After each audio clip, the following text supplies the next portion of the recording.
네, 이 시간은 골로새서 이야기로 먼저 개요를 살펴봅니다. 골로새는 소아시아의 중요한 내륙 도시 중 하나였습니다. 골로새는 에베소 동쪽으로 약 160km 떨어졌으며 라오디게아와 히에라볼리와 함께 라이커스 계곡을 따라 형성된 도시였습니다.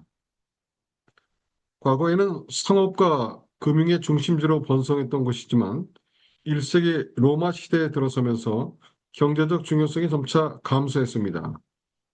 골로새는 한때 헬레니즘과 로마 문화가 공존하며 번영했던 곳이었습니다.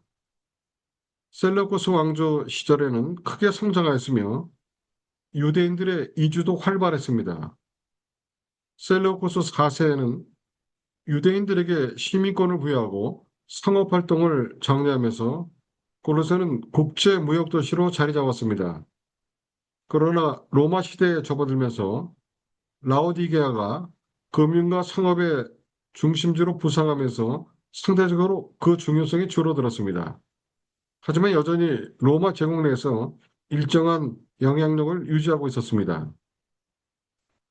골로새 복음이 전해진 과정은 바울이 에베소에서 펼친 사역과 깊은 관련이 있습니다. 바울은 2차 전도여행 귀환 때 처음 에베소를 방문하였고 에베소에서 잠시 복음을 전한 뒤 브리스길라와 아굴라보를 남겨두고 떠났습니다. 그러나 본격적인 사역은 3차 전도여행 중 에베소에 약 3년간 머물면서 이루어졌습니다. 바울은 두란노 성원에서 날마다 가르쳤고 그의 가르침을 들은 많은 사람이 소아시아 전역으로 흩어져 복음을 전했습니다. 골로새 교회는 바울이 직접 세운 것은 아니었습니다. 대신 그의 동역자였던 에바브라가 에베소에서 바울의 가르침을 듣고 자신의 고향인 골로새로 돌아가 복음을 전하며 교회를 세웠습니다. 바울은 에바브라를 그리스도 예수의 신실한 일꾼이라 부르며 에바브라가 교회를 위해 헌신했음을 강조했습니다. 에바브라는 골로새뿐만 아니라 인근 도시인 라오디게아, 히에라볼리까지 복음을 전하며 교회들을 돌보았습니다. 골로새서 4장 13절에 바울은 그가 너희와 라오디게아와 히에라볼리에 있는 자들을 위하여 많이 수고하는 것을 내가 증언하노라 말하고 있습니다. 골로새와 함께 라이커스 계곡을 따라 형성된 중요한 도시로는 라오디게아와 히에라볼리가 있습니다. 라오디게아는 골로새에서 불과 15km 떨어진 도시로 라이커스강 하류에 자리 잡고 있었습니다. 이곳은 금융업과 직물 산업이 발달했으며 특히 양모와 염색 직물이 유명하여 로마 제국으로 수출되었습니다. 라오디게아 교회는 물질적으로 풍요로웠지만 신앙적으로는 나태했습니다. 요한계시록 3장 16절에서 내가 차지도 아니하고 뜨겁지도 아니하도다. 내가 미지근하니 내 입에서 너를 토하여 버리라 책망하신 것도 이와 관련이 깊습니다. 당시 라오디게아의 물은 인근 히에라볼리에서 공급되었는데 히에라볼리의 뜨거운 온천수가 라오디게아에 도착할 즈음에는 미지근해졌습니다.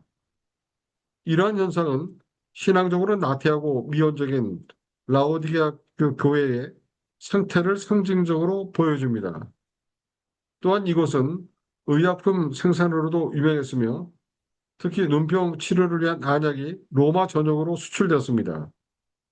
예수님께서 요한계시록 3장 18절에서 내게서 안약을 사서 눈에 발라 보게 하라 말씀하신 것도 이와 관련이 깊습니다.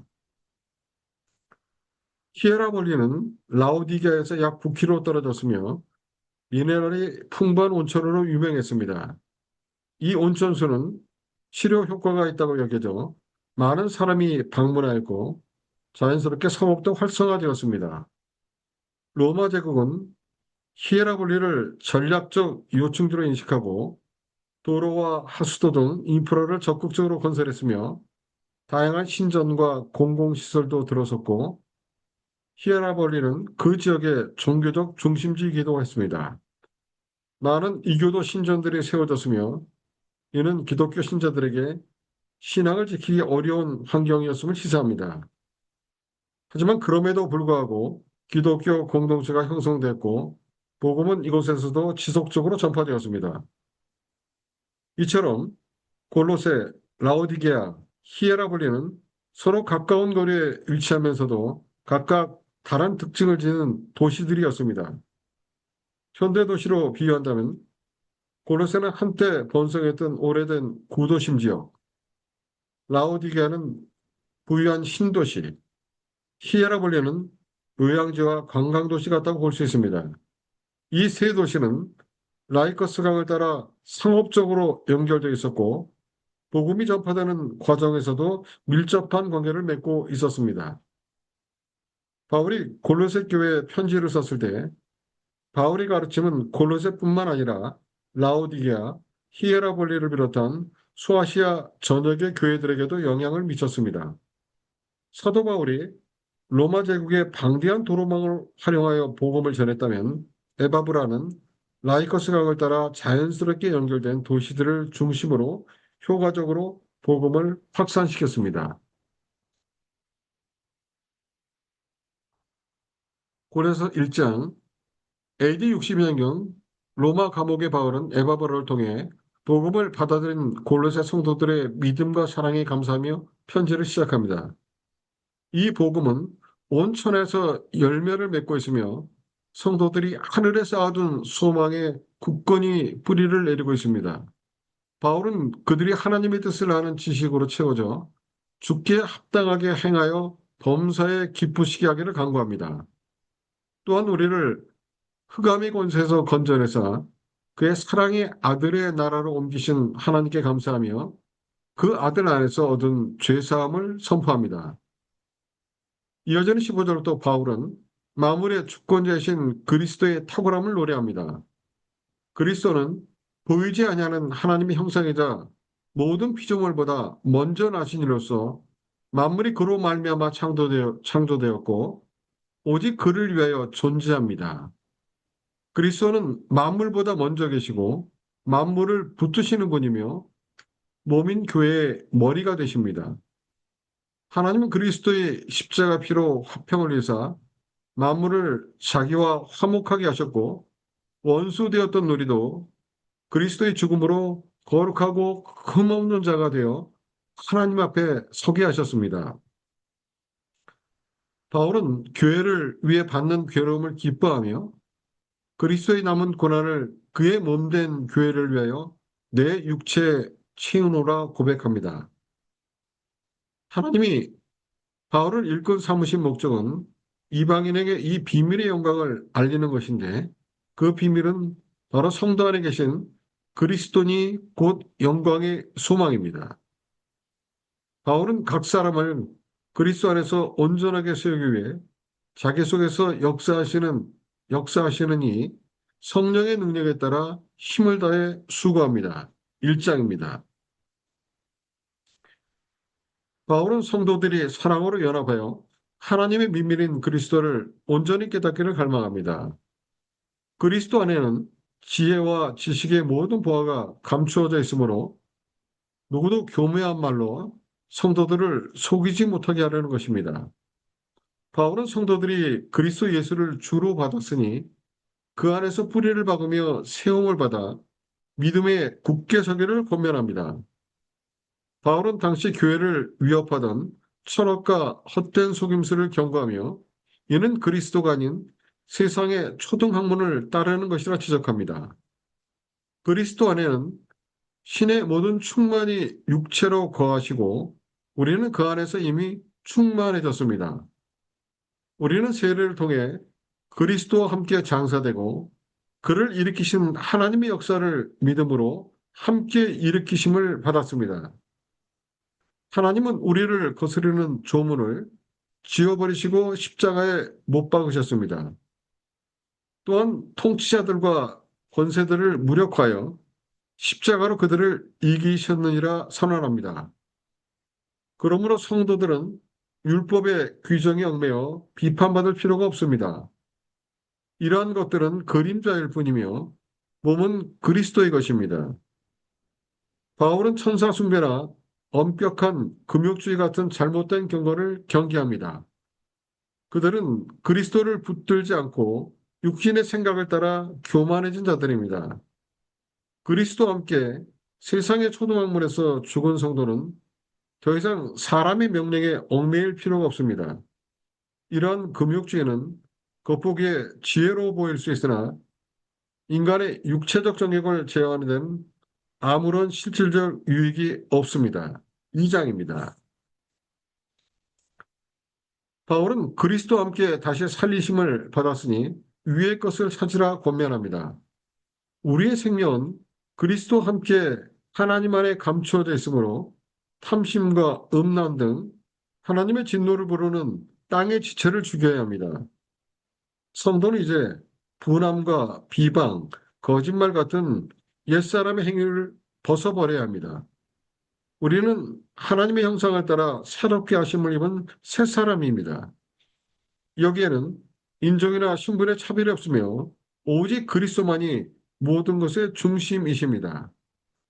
그러므로 성도는 하나님의 택함을 받은 자답게 긍휼과 겸손, 온유를 옷 입고 주께서 우리를 용서하신 것 같이 서로 용서해야 합니다.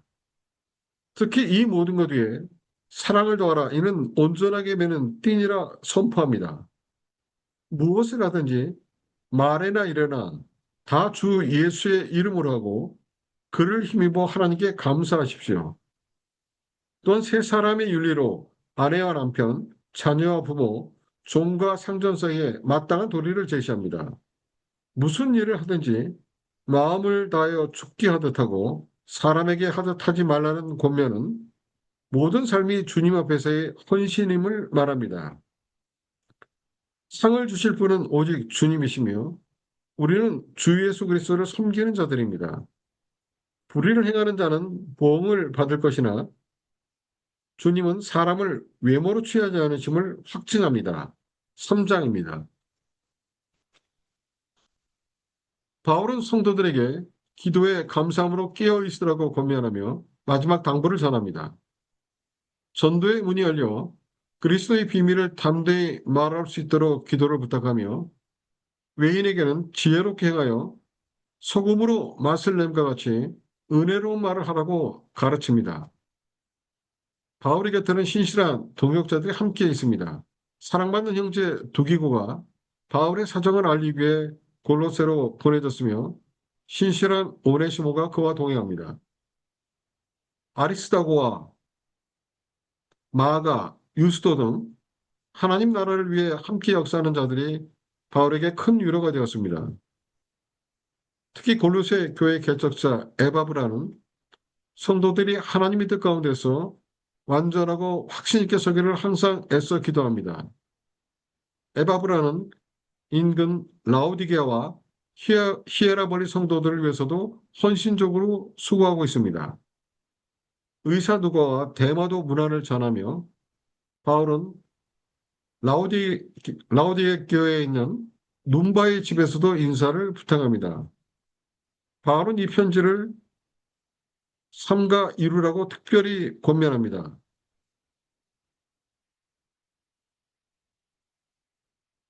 바울은 이 편지를 라오디게아 교회에서도 읽게 하고 교회 간의 영적 교류를 독려합니다.